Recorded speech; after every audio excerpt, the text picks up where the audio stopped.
Boxing is a poor man's sport. And I found boxing, boxing found me, or we found each other. Because I'm so opposite of what I used to be, or what I did. I am quiet, shy, almost introverted.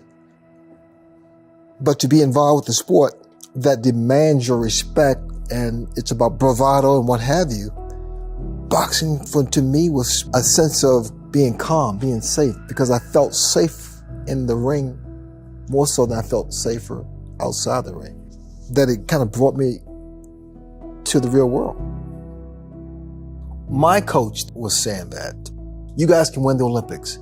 That's what most kids need to hear, a sense of encouragement, depending where you come from, how you were brought up, how you were raised.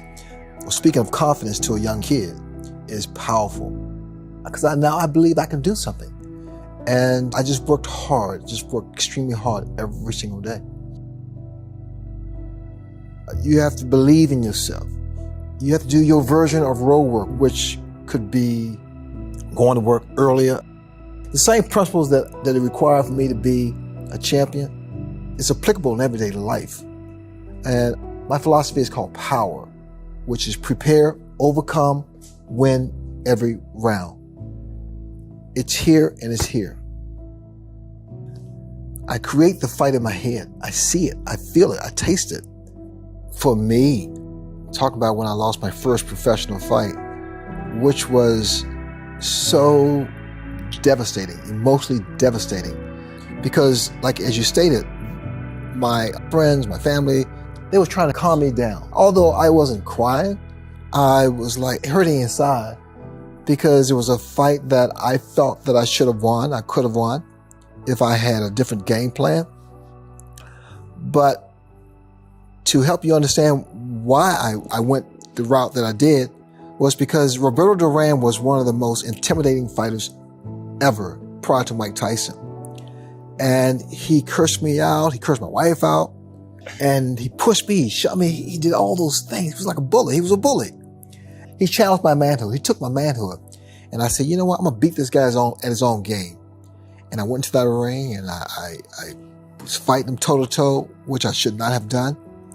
I mean, no one likes to lose, no one. But what makes you a winner is coming back, is getting up from knockdowns. And I lived with that for a few months. And I said, you know what, I can beat this guy. So I came back to show Roberto Duran that I can come back. So it was good for me. Well, I tend to choreograph the fight, because in my head, I was good at breaking you down. And I would study tapes of you, watch your pet peeves. I would understand what makes you tick, what makes you upset, and I would play on those things. All those things were just, for me, ways of breaking you down, fundamentally, break you down.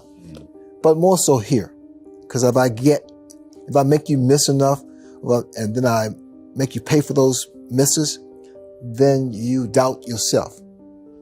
Because that's why they call it the sweet science of boxing. Right. Doubt, first and foremost, is always, let's say, present. Although we won't admit it, but we do doubt ourselves. That comes into play when you're not sure. We're sure what we want, but not really sure how to get there. I pause, give myself time. And although pause can be 5 seconds, pause can be 10 seconds, it can be 10 minutes, it can be 10 days. You gotta let this thing and this thing come together. Your heart and your mind. It all has to work as a unit, one piece, doing your due diligence to make sure you have all the information. Because when I do my road work is running 4 or 5 miles, but my road work is also checking out and knowing your weak points and strong points. It's all those things that makes a winner. Muhammad Ali gave me some advice many, many years ago.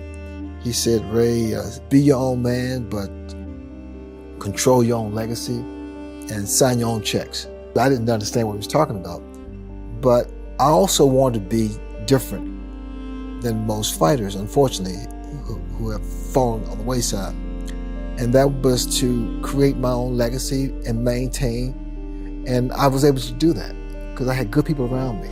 I had good people who were smart, who had morals, who didn't take advantage of me as a young kid, a young teenager, a young fighter. Back in the day, this is back in the 80s, early 80s, I was like 25, 26. And, I was on top of the world. I had my titles, I had the money, I had the fame. And I wasn't prepared to do anything else. So now all of a sudden I meet new friends, and all those new friends turn me on to something they call cocaine. So I became an addict, I became an alcoholic, and I did all those things and give myself no respect. And I did that for a couple of years. But the thing about it, I thank God, I'm a blessed man. I mean, I am a guy who had good people around him, and also I surrendered myself.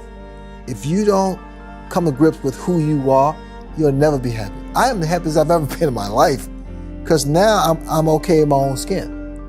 But I am cool with who I am. I mean, I can walk into this room, and if no one recognizes me, it's okay. It's okay.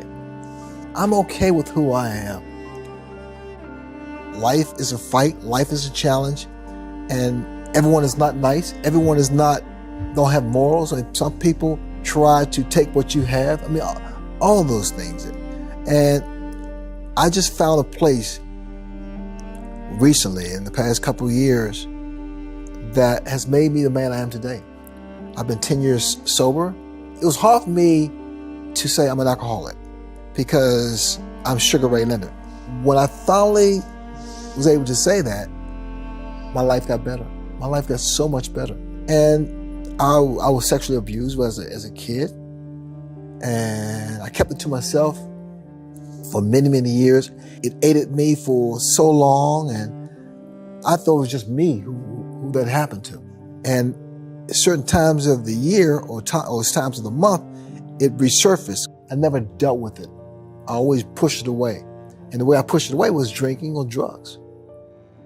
It wasn't until I faced the reality of what happened to me and accepted that and moved on that I became a better man, a better father, a better husband. It was such a release. And when I talked about the sexual abuse, I would get so emotional, really, really emotional. They're so vivid in my mind. I could smell his breath. I could smell his body. I could smell it was that real. And it is that real. It took my life away because I was never happy. As much fame as I had or money as I had, I was never happy. I drank to be happy. I did cocaine, a lot of that, to be happy. So my life, for the most part, was shut down, was blacked out. And people saw me. What they saw was an individual who achieved significant stuff, but wasn't really happy, because all of a sudden now I'm saying, who likes me for who I am? It was getting to that point. My biggest problem, I suppressed things.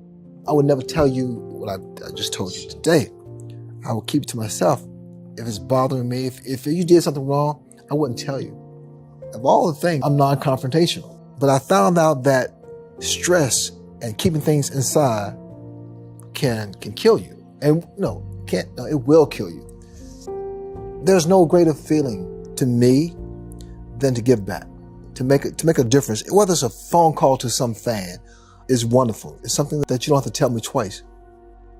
I got a call, and this guy, he was given a few months to live, but he wanted to speak to me. He wanted to say hi to me. Wow, Jesus. And it's really resonated. It was like, oh, I said, I got to call this guy. And I did call him. I spoke with him for about an hour. And I talked to this guy. I was in tears, man.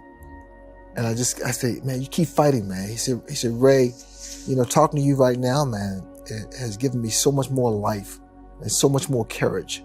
It's just little things that you do or you can do that makes a difference in someone's life. And I cherish that moment. And I valued that time with that young man. I've been blessed in so many ways. It's nothing for me to make a phone call. But to him, that gave him another day, another week, another month on this earth. It costs nothing to be nice. It costs nothing to be nice. What's your definition of a life well lived? It's about pursuing and accomplishing your dreams. I tell people all the time to dream the dream. Because your dreams are like your GPS towards your success. So your dreams are what allows you to see the light at the end of the tunnel. It's what gives you motivation, determination. And you go for that. And you go for that dream. You reach out and you work hard. Because people tell other people what they can't do. So they tell you, you can't do that. And a lot of times, 9 times out of 10, we believe them. But they're telling you what they can't do. Don't let them tell you what you can't do. I talk about success. I talk about victory. Victory is defined in so many ways. For me, my victories are my family, my gold medal, and my world titles. And for other people, your victories can be promotion. It could be a new home. It could be something as simple. No matter how you define victory, you just got to go for it. You have to go for it and be the fighter. We are fighters. And if I know anything about fighting, I know how to win.